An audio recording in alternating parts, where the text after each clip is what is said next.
Welcome. In front of me is an ASUS ROG Phone 7, and today I'll show you how you can record a screen on this device. To get started, pull down the tray from the top of your screen by swiping down on it. Do so once again to extend the list of toggles, and on one of the pages you should see a screen recording toggle. So for me it is right over here. Now once you see this toggle, before you actually tap on it, I recommend holding it. This will take you to the settings, and in here obviously you can customize it. Now I recommend navigating in here because by default the screen recording might not be set to super good kind of quality, so I would recommend number one, changing it to 1080p. Number two, frame rate, I would stick with the 60. That will be what I'd consider the kind of like a sweet spot.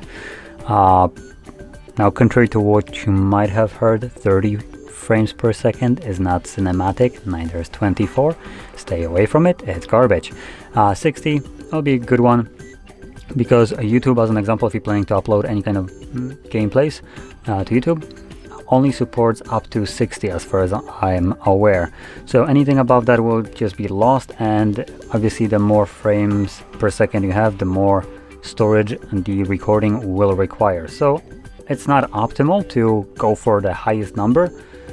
So 60 is basically the sweet spot like I mentioned.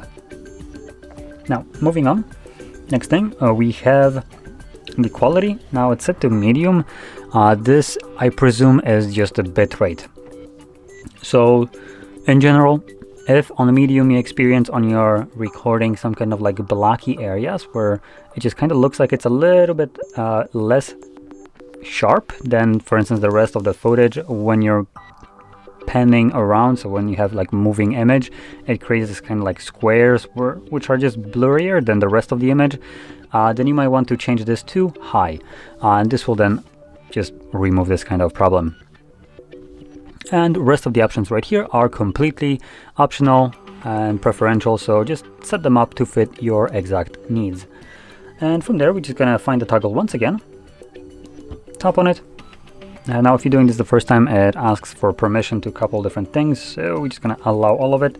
It gives us this overlay right here for the audio recording, so internal audio, microphone, or nothing. You can choose whichever one you want. By default it's the sound of the device, and then show touches on the screen. If you're planning to record gameplays, it might be distracting to have this enabled, so you might want to turn it off. But for instructional videos, for instance, such as I'm doing, this would be a pretty good option to have because you would be able to see where I was pressing the display. And from there select start. You can skip the countdown, I believe. Oh, never mind, we can't. But yeah, after the countdown it starts recording. It has this overlay right here just to show you how long it's been recording, and obviously whatever you'll do right now will be recorded by the device. There is a little bit of a limitation to this.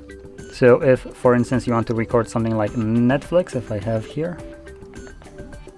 Nope, I don't have Netflix. But yeah, if you try to record things like Netflix, you won't be necessarily able to. Now once you're done recording, you can interact with this and click on the red square to stop the recording.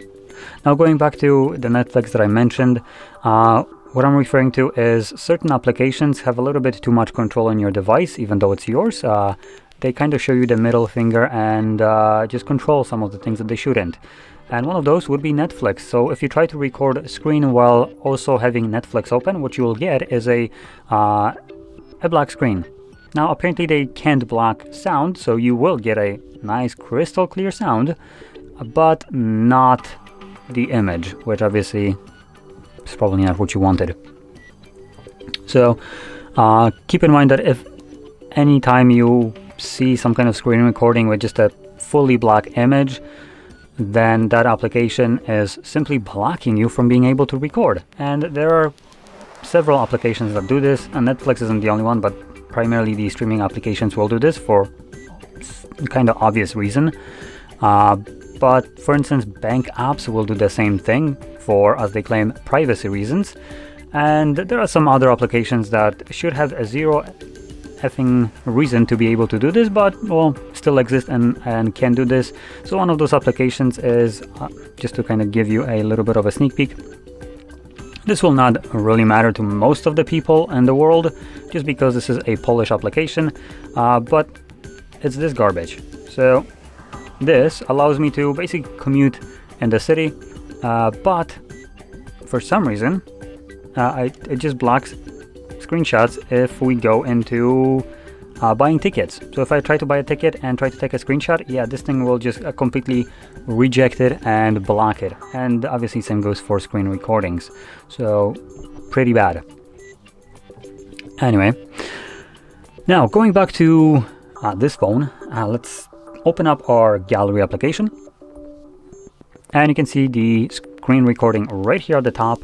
But obviously later on, if you want to come back to this screen recording down the line, weeks later or something, I can quickly find it in album, and you'll see video album. There's also 3 other ones. So yeah, it's going to be probably quickest under the video album.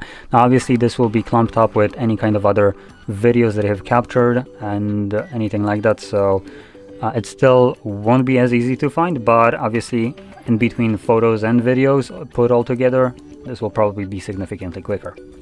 And from here we can tap on it to view our screen recording.